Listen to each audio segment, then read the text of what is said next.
எல்லாருக்கும் வணக்கம். இன்றைக்கி நம்ம இந்த வீடியோவில் உவேசாவை பற்றி பார்க்க போகிறோம். ஆல்ரெடி நம்ம சேனலை பொறுத்த வரைக்கும் கலைச்சொற்கள், மரபு தொடர் வரிசை இப்படி நிறைய விஷயங்களை எக்ஸ்பிளைன் பண்ணிகிட்ருக்கோம். அந்த வரிசையில் இந்த தலைவர்கள் அப்படிங்கிற கான்செப்டை தமிழில் விட்டுற முடியாது. போன தடவை குரூப் 4 கேட்கலை அப்படிங்கிறதுனால குரூப் 2லேயும் கேட்க மாட்டாங்கன்னு சொல்ல முடியாது. அதனால் உவேசாவை பற்றி முதல்ல தெளிவாக தெரிஞ்சுக்கலாம். ஸோ இந்த வீடியோ பொறுத்த வரைக்கும் நான் ஸ்கூல் புக்கில் இருந்து மேக்ஸிமமாக உவேசா பற்றின டீட்டெயில்ஸ் எடுத்திருக்கேன். இதில் ஏதாவது 1-2 பாயிண்ட் மிஸ் ஆனால் நம்ம அடுத்தடுத்த வீடியோவில் கவர் பண்ணிடலாம். இந்த வீடியோ பொறுத்த வரைக்கும் நீங்கள் ஒரு ரிவிஷன் பர்பஸில் யூஸ் பண்ணுங்கள்.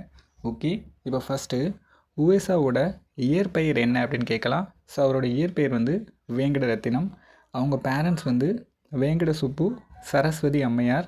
ஓகேவா? இவர் எந்த ஊரில் பிறந்தார்னா திருவாரூர் மாவட்டம் உத்தமதானபுரம். ஸோ அந்த பேரில் தான் இவர் என்னன்னு சொல்லுவோம், உத்தமதானபுரம் வேங்கட சுப்புவின் மகன் சாமிநாதன் சொல்லுவோம். அதோட சுருக்கம் தான் என்னது, உவேசா. ஸோ இவரோட ஆசிரியர் அப்படிங்கிறது ரொம்ப அடிக்கடி கேட்பாங்க. மகாவித்வான் மீனாட்சி சுந்தரம் தான் இவரோட ஆசிரியராக இருப்பார். ஓகேவா? ஸோ இதே கொஸ்டினை மாற்றி கேட்பாங்க. எப்படின்னா இவரோட இசை ஆசிரியர் யாருன்னு கேட்பாங்க. நல்ல ஞாபகம் வச்சுக்கோங்க. இவரோட இசை ஆசிரியர் சோமசுந்தர பாரதியார். அப்போது ஆசிரியர்னு கேட்டால் மகாவித்வான் மீனாட்சி சுந்தரம், இசை ஆசிரியர்னு கேட்டால் சோமசுந்தர பாரதியார். அதுக்கப்புறம் இவரோட தமிழ் ஆசிரியர் யாருன்னு கேட்பாங்க. தமிழ் ஆசிரியர் யாருன்னா சடகோப ஐயங்கார். அப்போ ஆசிரியருங்கிறதுலையே 3 டைப்பில் கொஸ்டின் கேட்கலாம். அவரோட ஆசிரியர் யாருன்னா மகாவித்வான் மீனாட்சி சுந்தரம், அவரோட இசை ஆசிரியர் யாருன்னா சோமசுந்தர பாரதியார், அவரோட தமிழ் ஆசிரியர் யாருன்னா சடகோப ஐயங்கார். ஓகேவா? ஓகே. இப்போது உவேசாவோட காலம் எதுலேருந்து எதுவரைன்னு கேட்கலாம். 1855 1942 வரைக்கும். அதாவது 1855 1942. பர்டிகுலராக அவர் எப்போ பிறந்தார் அப்படின்னு பார்த்தீங்கன்னா 19/2/1855. ஓகேவா? ஓகே. இவரோட சிறப்பு பெயர்கள் தெரிஞ்சுக்கலாம். நமக்கு ரொம்ப தெரிஞ்ச ஒரு பேர் இருக்குது, தமிழ் தாத்தா அப்படிங்கிற பேர். ஸோ இது கொஷினாக கேட்க மாட்டாங்க, ஏன்னா குரூப் 2 தரமில். ஸோ தமிழ் தாத்தா அப்படிங்கிற பேரை இவருக்கு கொடுத்தது யாருன்னு கேட்பாங்க. நம்ம கல்கி தான் கொடுத்துருப்பாரு. அப்போது தமிழ் தாத்தா அப்படிங்கிற பேரை உவேசாவுக்கு வழங்கினது யார்? கல்கி. இப்போ அடுத்தது இன்னொரு முக்கியமானது. இவருக்கு சென்னை ஆங்கில அரசு என்ன பண்ணியிருக்கோம், ஒரு கௌரவ பட்டம் வழங்கியிருக்கும். அந்த பட்டத்தோட பேர் என்னன்னு கேட்பாங்க. மகாமஹோ பாத்தியாயா ஞாபகம் வச்சுக்கணும். ஸோ இந்த பட்டத்தை யார் வழங்கினா, சென்னை ஆங்கில அரசு தான் அவருக்கு வழங்கியிருக்கும். அப்போ ரொம்ப முக்கியமானது, இவர் என்னன்னு சொல்லுவோம், பதிப்புத்துறை வேந்தர்னு சொல்லுவோம். இவர் என்னன்னு சொல்லுவோம், பதிப்புத்துறை வேந்தர்னு சொல்லுவோம். அதுக்கப்புறம் நம்ம சென்னை பல்கலைக்கழகம் இருக்குல்ல, 1932 சொல்லப்போனால் இவருக்கு தான் முதல்ல என்ன பண்ணியிருக்கோம், டாக்டர் பட்டம் வழங்கியிருக்கும்.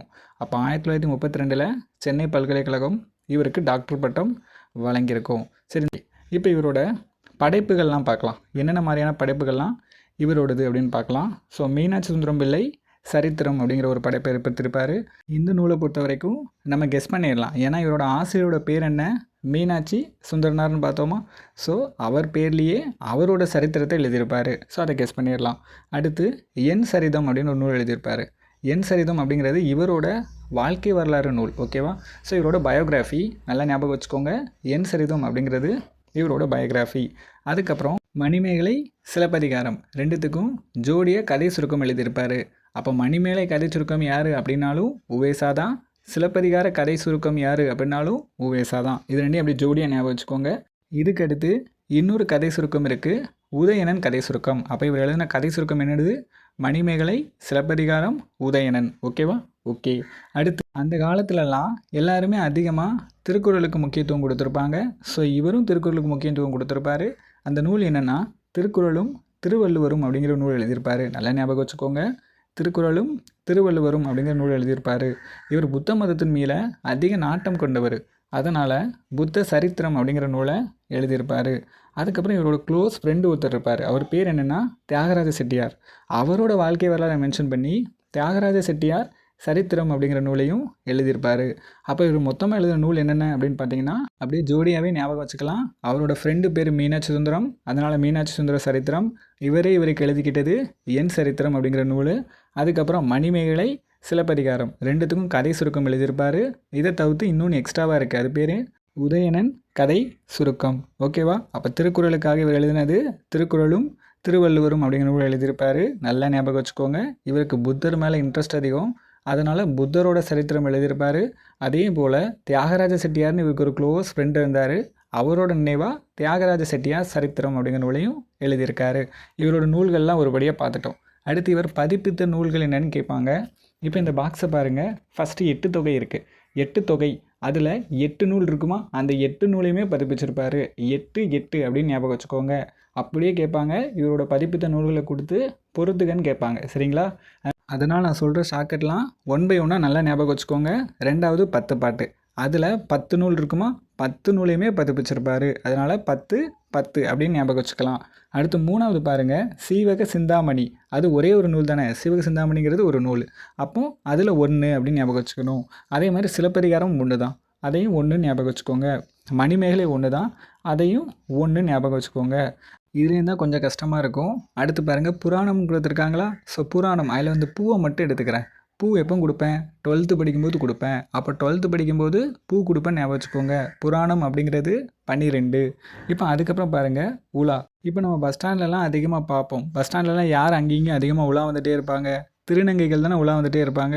அப்போது உலானா 9 ஞாபகம் வச்சுக்கோங்க. உலானா 9. அதுக்கப்புறம் கோவை. கோவையை கோயம்புத்தூர் ஞாபகம் வச்சுக்கோங்க. இப்போ நீங்கள் கோயம்புத்தூர் போயிருக்கீங்களா, அங்கே வந்து 6 அதிகமாக இருக்கும் ஞாபகம் வச்சுக்கோங்க. அப்போ கோவை அப்படின்னா 6. அதே மாதிரி தூது. இப்போ உங்கள் ஃப்ரெண்டை லவ் லெட்டர் கொடுக்கறதுக்காக தூது அனுப்புறீங்கன்னு வச்சுக்கோங்க. அவங்க வந்து 6 கடல் மலை இதெல்லாம் தாண்டி போய் தான் லெட்டரை கொடுப்பாங்க ஞாபகம் வச்சுக்கோங்க. அப்போ அவங்க 6 தாண்டி போய் தானே லெட்டர் கொடுக்குறாங்க. அப்போ தூது அப்படிங்கிறதுக்கும் 6 தான். ஓகேவா? இப்போ அடுத்தது பாருங்கள், வெண்பா நூல்கள்னு சொல்லியிருக்காங்க. நம்ம சீரியலில் வெண்பான்னு ஒரு கேரக்டர் வந்து, அது வந்து வில்லி கேரக்டர். அந்த கேரக்டரோட ஃபேஸை பார்க்கும்போது பேய் மாதிரி இருக்கும். நமக்கு பேயோட நம்பர் என்ன, 13ன்னு தெரியுமா. அப்போ வெண்பா நூல்கள் அப்படின்னா 13 ஞாபகம் வச்சுக்கோங்க. அடுத்து அந்தாதின்னு கொடுத்துருக்காங்க. இதை நான் எப்படி பிரித்து எழுதலாம், அந்தம் ப்ளஸ் ஆதின்னு பிரித்து எழுதலாமா. ஆதி அப்படின்னா முதல்ல இருக்கிறதுன்னு அர்த்தம். அந்தம் அப்படின்னா 2வது தானே இருக்கும். அப்போ 1 2 கூட்டினா 3ன்னு வந்துடும். அப்போ அந்தாதி அப்படின்னா 3ன்னு அர்த்தம். அடுத்து பரணி பாருங்கள், அதில் 3 சுழி நீ இருக்கா. இந்த மாதிரி 3 சுழி நீ இவரோட எந்தெந்த நூல்களுக்கெல்லாம் வருதோ அந்த நூல்கள் எல்லாமே 2ன்னு ஞாபகம் வச்சுப்பேன். ஓகேவா? பரணி, மும்மணி கோவை, இரட்டை மணி மாலை, இது எல்லாத்துக்குமே 2 நூல்கள் தான் என்ன பண்ணியிருப்பார், பதிப்பிச்சிருப்பார். இப்போ கடைசியாக பிற பிரபந்தங்கள் அப்படின்னு சொல்லுவாங்க. இந்த பிற பிரபந்தங்கள் நல்லா ஞாபகம் வச்சுக்கோங்க. 4 நூல்களை பதிப்பிச்சிருப்பார். இப்போ இந்த அட்டவணையை மறுபடியும் பாருங்கள், உங்களுக்கு ஓரளவுக்கு புரியும்னு நினைக்கிறேன். அதுக்கப்புறம் இவரோட கவிதை நூல்கள் என்னென்னு பார்க்கலாமா. ஸோ இவரோட கவிதை நூல்கள் மொத்தம் 3 இருக்குது. ஒன்று வந்து கயற்கண்ணி மாலை, இன்னொன்று வந்து தமிழப்பா மஞ்சரி, இன்னொன்று வந்து சேக்கிலார் பிள்ளை தமிழ் அப்படின்னு ஞாபகம் வச்சுக்கோங்க. அதாவது கயற்கண்ணி மாலை, தமிழப்பா மஞ்சரி, சேக்கிலார் பிள்ளை தமிழ்.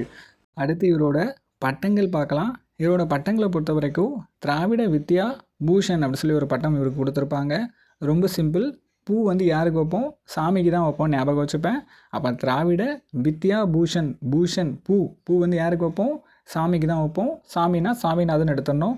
அடுத்து 2வது பாருங்கள், தட்சிணாத்திய கலாநிதின்னு கொடுத்துருப்பாங்க. அதே மாதிரி தட்சணை யாருக்கு கொடுப்போம், அதுவும் சாமிக்கு தான் கொடுப்போம் ஞாபகம் வச்சுக்கோங்க. தட்சணை சாமிக்கு தான் கொடுப்போம். சாமினா யார், நமக்கு ஊவேசா ஞாபகம் வந்துடணும். இவரை பற்றின விஷயத்த இன்னும் கொஞ்சம் டீட்டெயிலாக பார்க்கலாம். நான் ஆடி சொல்லியிருந்தேன், இவருடைய இயற்பெயர் வந்து வேங்கட ரத்தினம் அப்படின்னு சொல்லியிருந்தேன். இவருக்கு சாமிநாதன் அப்படிங்கிற இந்த பேரை வச்சது யார் அப்படின்னு கேட்கலாம். மகாவித்வான் மீனாட்சி சுந்தரனார் தான் வச்சுருப்பார். இவரை பற்றி ஆல்ரெடி நம்ம பார்த்துட்டோம். இவரோட ஆசிரியர் தான் இவர். இவருக்காக ஒரு நூலும் எழுதியிருப்பார், மீனாட்சி சுந்தரம் சரித்திரம்னு ஒரு நூல் எழுதியிருப்பார், நம்ம பார்த்தோம். ஓகே, இப்போ அடுத்தது இவர் பதிப்புத்துறையின் வேந்தர் அப்படிலாம் சொல்லிட்டு இருக்கோம்ல. ஓகே, இவரை பதிப்புத்துறையில் ஈடுபட வச்சது யாருன்னு கேட்பாங்க. ரொம்ப முக்கியமான கொஸ்டின். சேலம் ராமசாமி அப்படிங்கிறவர் தான் ஈடுபட வச்சுருப்பார். சொல்லப்போனால் இவர் தான் இவருக்கு தமிழ் நூல்களையும் அறிமுகம் செஞ்சு வச்சுருப்பார். ஸோ இவரை வச்சு 2 கொஸ்டின் கேட்கலாம். எப்படி கேட்பாங்க அப்படின்னு பார்த்தீங்கன்னா, இவருக்கு சங்க இலக்கியங்களை அறிமுகம் செஞ்சு வச்சது யாருன்னு கேட்பாங்க. சேலம் ராமசாமின்னு சொல்லிடணும். அதே மாதிரி இவரை பதிப்புத்துறையில் ஈடுபட வைத்தவர் யாருன்னு கேட்பாங்க. அதுக்கும் சேலம் ராமசாமின்னு சொல்லிடணும். ஓகேவா? ஓகே, சரி. இவர் வந்து இவரை பதிப்புத்துறையில் ஈடுபட வச்சிட்டாரு. அப்போ நம்ம ஆள் பதிப்பித்த முதல் நூல் எதுன்னு கேட்கலாம்.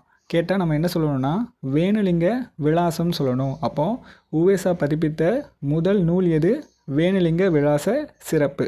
ஓகேவா? ஓகே, இப்போ அடுத்தது இவர் பதிப்பித்த முதல் காப்பியம் என்னன்னு கேட்பாங்க. ஆப்ஷனில் சிலப்பதிகாரம்லாம் இருக்கும், தப்பித்தவறி சொல்லிடக்கூடாது. இவர் பதிப்பித்த முதல் காப்பியம் வந்து சீவக சிந்தாமணி தான் ஆன்சர். ஓகேவா? நல்லா ஞாபகம் வச்சுக்கோங்க. ஓகே, இன்னும் கொஞ்சம் டெப்த்தாக போய் இவர் மொத்தமாக எத்தனை நூல் பதிப்பிச்சார் அப்படிங்கிறது கொஸ்டின் ஆகலாம். ஸோ அதுக்கான ஆன்சர் வந்து மொத்தமாக இவர் வந்து 87 நூல்களை என்ன பண்ணியிருப்பார், பதிப்பிச்சிருப்பார். இதையும் ஞாபகம் வச்சுக்கோங்க, 87 நூல்கள். நான் ஆல்ரெடி உங்ககிட்ட ஒரு விஷயம் சொன்னேன். என்னதுன்னா, இவர் எழுதின நூல்களில் தியாகராஜ செட்டியார் சரித்திரம் அப்படிங்கிற ஒரு நூல் இருக்கும். அது வந்து இவரோட ஃப்ரெண்டுக்காக இவர் எழுதியிருப்பாருன்னு சொன்னேன். ஸோ அது மட்டும் இல்லாமல் இன்னும் கொஞ்சம் மேலே போய் இவரோட வீட்டுக்கு தியாகராஜ செட்டியார் விலாசம்னு பேர் வச்சுருப்பார். உடனே நீங்கள் எல்லோரும் யோசிப்பீங்க, இவர் இப்படி பதிப்பு துறையிலே ஈடுபட்டுகிட்டே இருந்தார்னா வேலைலாம் எதுவும் செய்ய மாட்டாரா அப்படின்னு யோசிப்பீங்க. செஞ்சுருக்காரு. எங்கெங்கெல்லான்னு சொல்கிறேன். கும்பகோணம் அரசு கலைக்கல்லூரியிலையும் சென்னை மாநில கல்லூரியிலையும் தமிழ் ஆசிரியராக பணியாற்றியிருப்பார். நல்லா ஞாபகம் வச்சுக்கோங்க. கும்பகோணம் அரசு கலைக்கல்லூரியிலையும் சென்னை மாநில கல்லூரியிலையும் என்ன பண்ணியிருப்பார், தமிழ் ஆசிரியராக பணியாற்றியிருப்பார். அது மட்டும் கிடையாது, குடந்தை அரசினர் கலைக்கல்லூரியிலையும் சென்னை அரசினர் கலைக்கல்லூரியிலையும் பேராசிரியராக பணியாற்றியிருப்பார். இந்த ரெண்டையும் நல்லா ஞாபகம் வச்சுக்கோங்க. அப்படியே மாற்றி கேட்டுருவாங்க.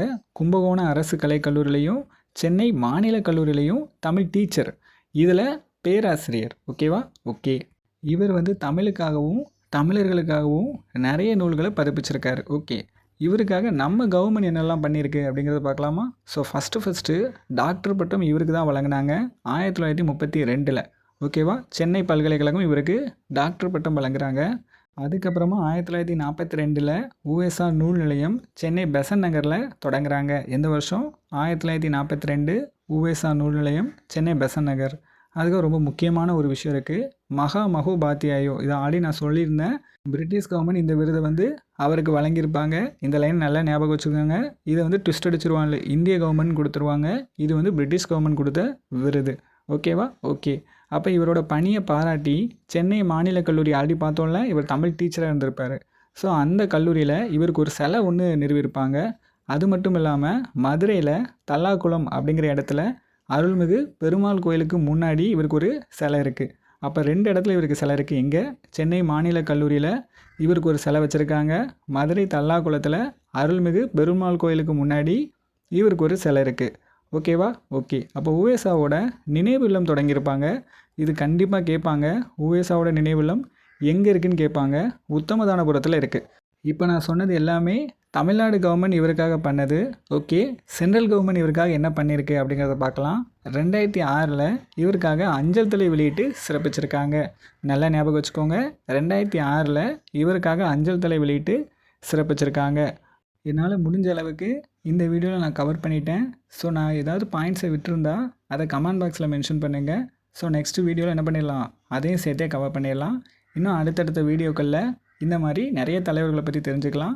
தேங்க்யூ.